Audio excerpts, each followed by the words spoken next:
a gente quer saber a parte do momento que ele usa para essa interação. Então a gente define uma variável chamada fração de momento longitudinal, o x de Feynman, né? Existem dois x, o x de Feynman e o x de Bjork, mas são essencialmente, os medem essencialmente a mesma coisa. Mas o x de Feynman é a razão entre o P mais do π1 e o P mais 1, né? Esse aqui. A rapidez do π1, né? Que a gente já conhece a expressão do y, então vai ser dada por essa expressão, onde a rapidez do projétil menos logaritmo do inverso do x, mais o logaritmo da razão entre a massa do projétil e a massa transversa. Sendo que essa rapidez do projétil a gente usa a mesma definição do y, né? Simplesmente utilizando aquelas definições acima. E um π1 que se move no sentido contrário, evidentemente, é só você inverter o sinal do P. Do P menos em vez do P mais. Então você tem um domínio simétrico para a rapidez, né? Os pinos são todos produzidos com uma distribuição de rapidez aqui dentro desse domínio, né? A rapidez do projeto que vai à esquerda e a rapidez do projeto que vai à direita delimitam, né, o espectro de rapidezes do evento. Esse eixo aqui representa o número de partículas por unidade de rapidez, partículas produzidas, né? As partículas que participam, os passos de valência, estão aqui na linha cheia e se agrupam em torno das rapidezes de projéteis e alvos, né? Há mais aqui, mais aqui, né? A tracejada mostra a distribuição dos mesons produzidos. Aqui são as partículas detectadas, né? E aqui são os mesons produzidos. Ou melhor, as partículas participantes, né? E aqui as partículas, os mesons detectados. Aqui são, em outras palavras, né? Uma colisão chumbo-chumbo. Aqui são os íons de chumbo, e aqui são, que saem da colisão, e aqui são os mesons produzidos após o frisalt do plasma, né? Aí vem uma série de questões teóricas, né? É possível se calcular esse valor dy?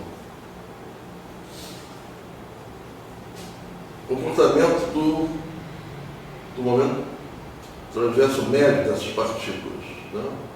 É o mesmo de energia e uma série de outras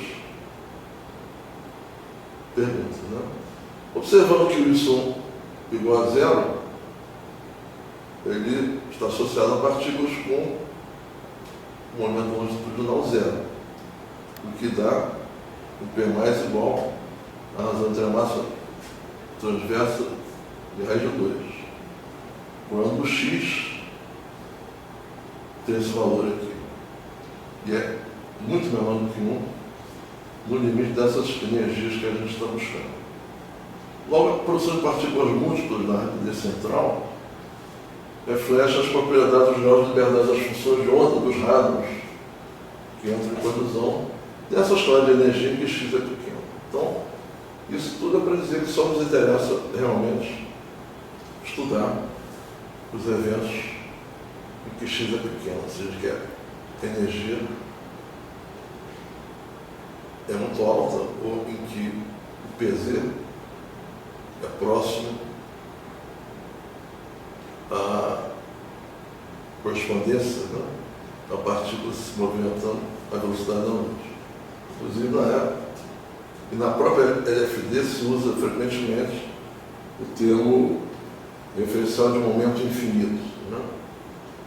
Na verdade, é o limite, né? Infinito do momento, que é para encostar no plano de luz.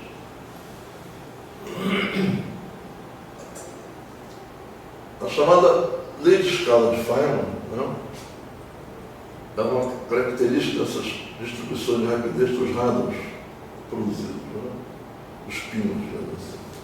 Há mais outros tipos de rádio, mas simplificando, a gente está só analisando os pinos. Se você plotar as distribuições de rapidez de rádios em diferentes energias, né, essas distribuições se mostram em boa aproximação independente da energia, enquanto funções dessa diferença entre a rapidez dos rádios produzidos, Y, e a rapidez das partículas que colidiram. Então, isso se ilustra aqui nessa figura abaixo, né?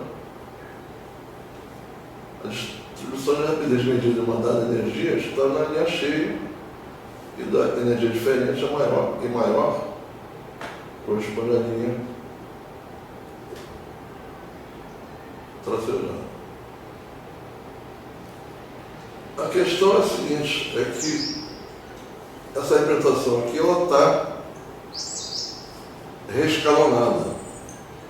Está reescalonada no sentido de que se você fizer essa distribuição aqui, é uma curva só, né? Só que ela começa aqui e fecha aqui, né? Ou seja, você junta esses dois trechos da curva aqui e forma uma curva só. Esse deslocamento aqui foi para casar as rapidezes, né, de projeto de alvo com as rapidezes, com o domínio de rapidezes dos pinos produzidos. E abriu um buraco aqui, né? Há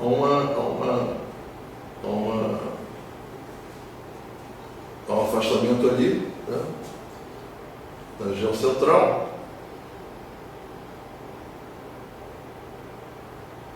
e que diz que realmente o que tem que se analisar, que a gente chama de uma nova física, né, está associado com os graus de liberdade adicionais que surgem quando o x é pequeno. A gente já viu em outras curvas, né, que o que acontece aqui, como está mais ou menos aqui, digamos assim, não representado, né, mas assemelhado a isso, se você for representar distribuições de partículas produzidas, você na verdade vai ter um platô aqui, né? Se a energia for, se o x, quanto menor for o x, mais vai se afundar essa curva aqui.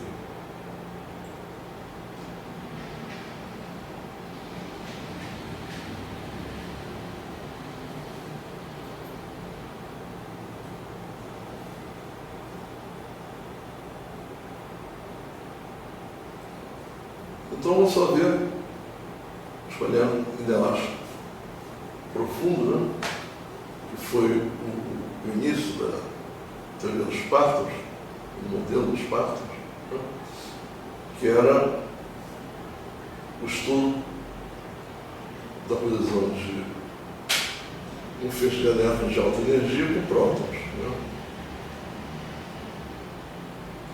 com hidrogênio líquido. Né. Então, acontece que não diz, até porque o elétron é uma partícula elementar, quer dizer, ela não tem componentes, né, são produzidas poucas partículas, né, o que na verdade simplifica em termos de análise. aquecedor de altas energias. Né?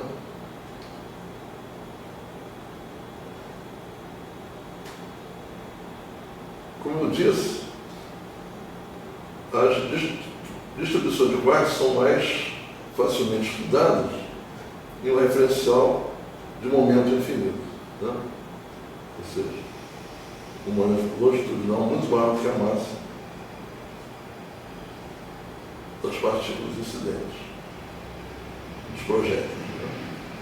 Então você pode escrever um alvo, né, um radar aqui no caso, como sendo uma coleção de partículas constituintes com as quais a partícula incidente interage individualmente.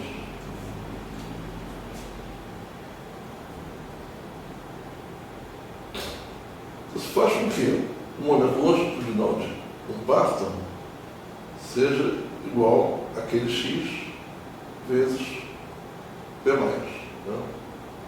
Grande, que é o momento longitudinal do radar. Então é uma fração muito pequena do momento longitudinal do radar. Né? Como eu disse, no caso de um quark alvo que pertence àquele radar, essa variável x de Feynman, né, a menos de correções de massa do alvo, né, não importa muito agora, é idêntico ao x de Bjorken. A diferença é que o x de Bjorken é definido independentemente do referencial como sendo a relação entre menos o quadro momento ao quadrado, né, do fóton permutado, do fóton que transporta a interação, né, sobre o dobro do produto do momento do radar com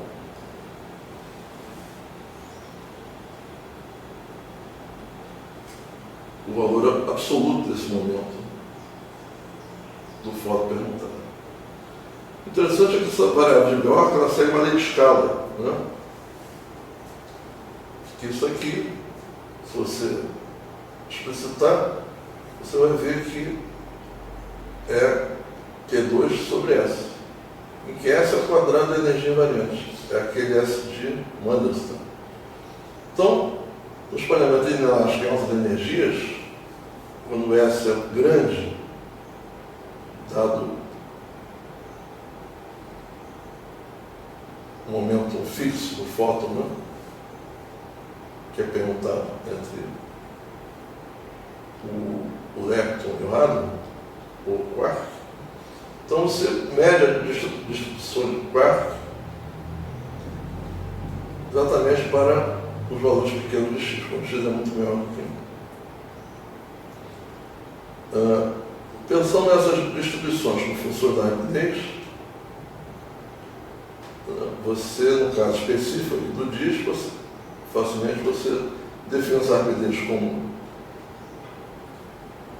a rapidez do radar menos o logaritmo de 1 sobre x, aquele x, e a distribuição invariante da rapidez como x dn dx. Quando o Q2, né, a energia do fóton interagente é muito alta, as funções de distribuição entre quarks e muons medidas se relacionam facilmente ao número de impactos por unidade de rapidez, que concorre à função de onda hadrônica.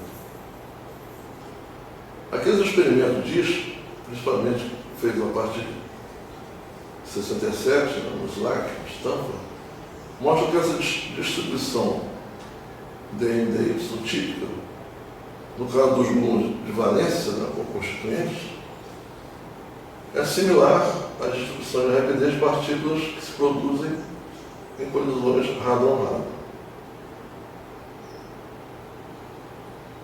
o que sugere um relacionamento entre as funções de estrutura no DIS e as distribuições de rapidez de partículas que se produzem em colisões hadrônicas. Né? Então, se espera que a função de distribuição de volume seja proporcional à função de distribuição de rapidez de píons. Né?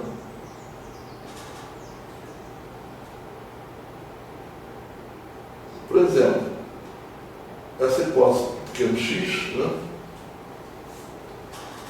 né, surgiu nos anos 90, né, um problema que era o seguinte: as funções de distribuição de rapidez, de quartos segundos, crescem rapidamente quando essa diferença de rapidez aumenta. A rapidez do hadron é a rapidez da partícula gerada, né? Do quarto.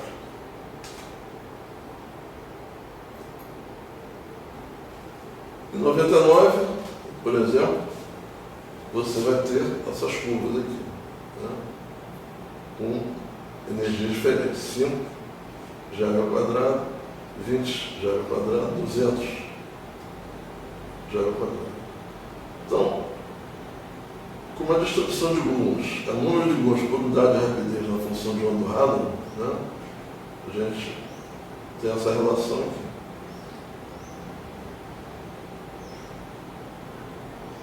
Uma visão esquemática, com essa feita acima, né, já mostra que esse crescimento parece ser mais rápido que tal ao quadrado. Analisando perturbativamente sobre o limite de altas energias, né, esses físicos russos aqui, Balitsky, Fadin, Koraev e Platov, obtiveram uma equação de evolução chamada equação BFKL, né, que sugere que essas distribuições, na verdade, podem crescer com a exponencial de tal, né, e não linear ou quadrático. Há uma outra equação de evolução, o Lipatov espertamente está nas duas, né? Se uma estiver errada, outra está certa, vice-versa. Mas aqui há outros, Gribov, por exemplo, Paris, Altair Paris. Né? Essa equação de evolução de Gelat já prediz um crescimento mais lento, né? Seria uma exponencial não em tal, mas em raiz de tal. Mas essas duas equações evolutivas levam acidentalmente a prever um crescimento das distribuições que excedem forçosamente aquele modelo de 1961 de Froissart. Só uma visão, né, também esquemática, desse aumento rápido das distribuições de gluons quando o X é muito pequeno. O X é muito pequeno, o que vai dizer que o fator de Lorentz é muito grande. Né? Então, o fator de contração, né, ele vai ser muito pequeno também. Então, equivale àquele modelo de Bjork e Feynman, né, em que o núcleo se transforma num disco, na verdade. Né? Olhando esquematicamente, né, o radon sobre o eixo de colisão. Né? O eixo Z atravessa aqui ortogonalmente a figura. Né? A baixa energia, esse radon é constituído de quartos de valência, ou seja, gluons e quartos, e mais gluons e quartos virtuais. À medida que você vai adicionando mais partos, né, a população dos radons aumenta mais e mais, né, em altas energias.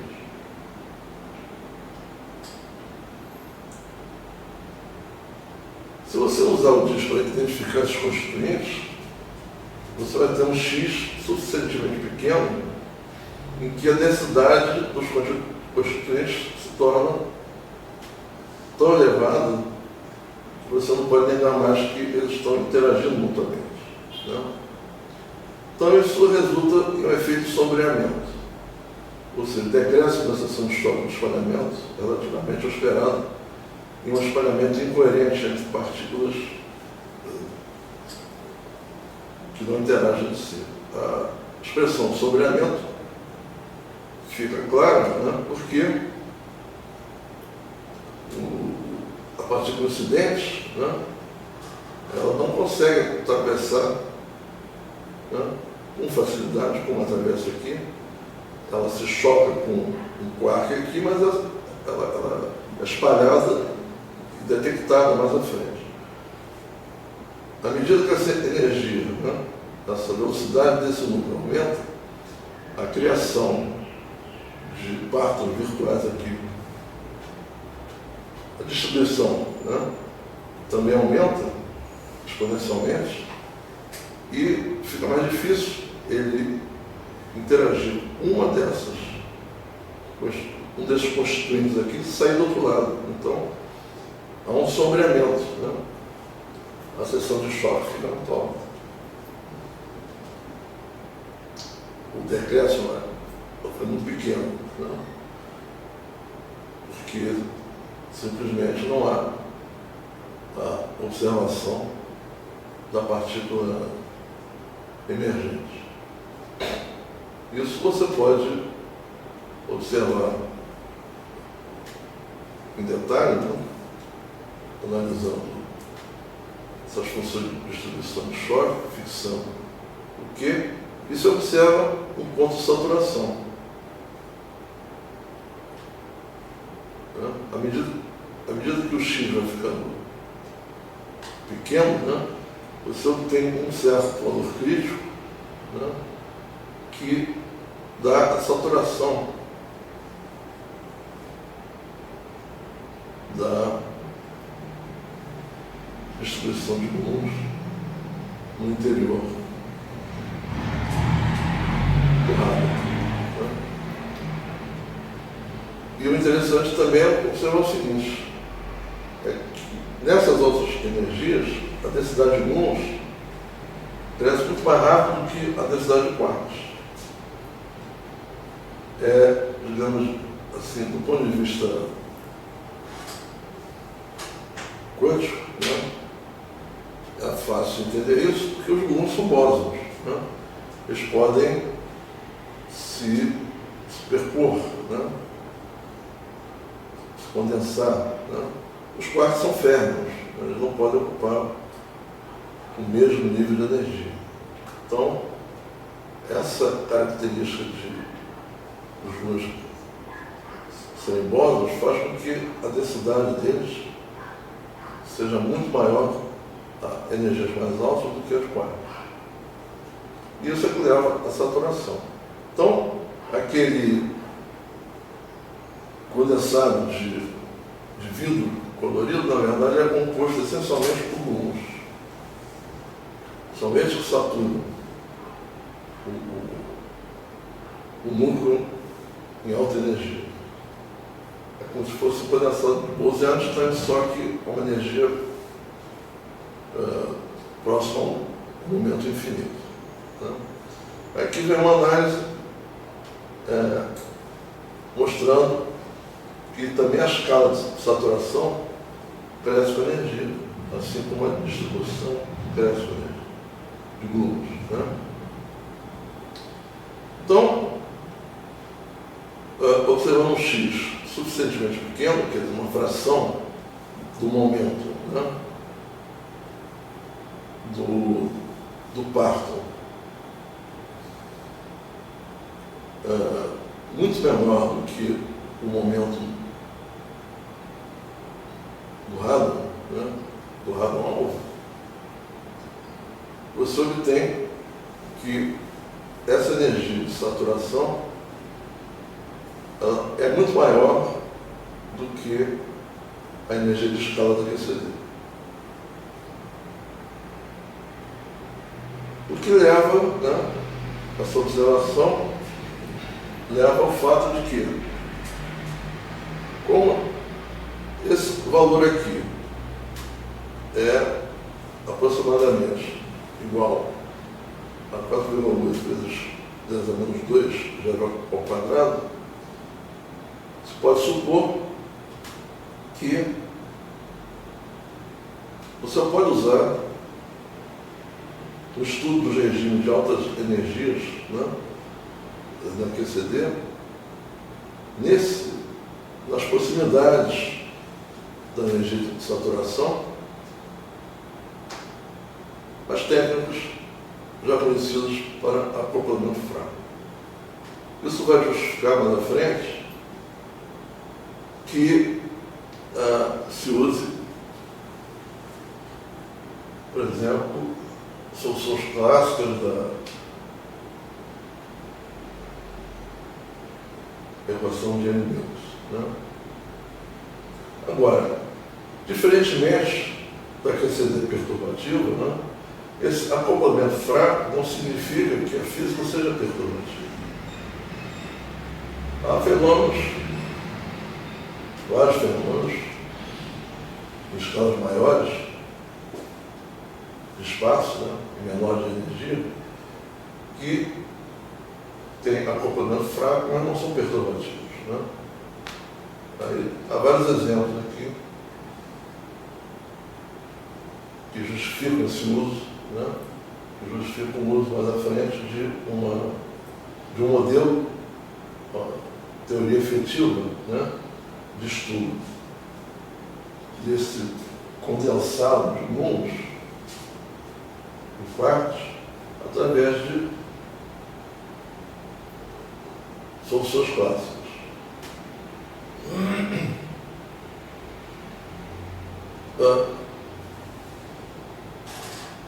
Esses mundos com pequeno x e que tem um momento transverso, né, inferior ou a energia de saturação, eles compõem um sistema com alta densidade, né? O que quer dizer? Se o acoplamento é fraco, os efeitos das interações são amplificados, né, simplesmente pela alta densidade de mundos. É mais um motivo para você não conseguir usar a teoria perturbativa, né? Então, a solução, ou, digamos assim, a alternativa, né, não se sabe ainda se é uma solução definitiva, mas é uma alternativa, é se construir uma teoria efetiva, chamada CGC, na qual os mundos com pequeno x são descritos com os campos clássicos de cor, emitidos pelas fontes de cor com rapidez mais alta, né? É um modelo, por incrível que pareça, surpreendentemente, é um modelo clássico. Fisicamente, essas fontes são interpretadas como os partículas rápidos. Isso é, os constituintes dos hadrons que têm maior momento longitudinal.